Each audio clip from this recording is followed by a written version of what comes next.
అమ్మ 9 నెలలు మోస్తే నాన్న 25 ఏళ్ళు. రెండూ సమానమే అయినా నాన్న ఎందుకో వెనకబడ్డాడు.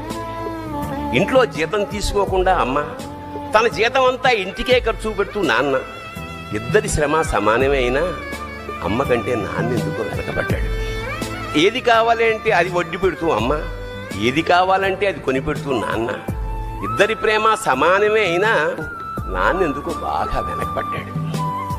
ఫోన్లోనూ అమ్మ పేరే, దెబ్బ తగిలినప్పుడు అమ్మ అని పిలవడే, అవసరం వచ్చినప్పుడు తప్ప మిగతా అప్పుడు గుర్తురానందుకు నాన్న ఎప్పుడైనా బాధపడ్డా?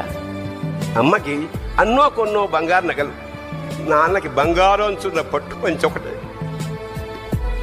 నాన్న ఇలా వెనకబడిపోవడానికి కారణం ఆయన మా అందరికీ వెన్నెముక కావడమే. వెన్నెముక వెనక ఉండబట్టే కదా దన్నుగా నిలబడగలుగుతున్నాం. ఇదేనేమో నాన్న వెనకబడిపోవడానికి కారణం.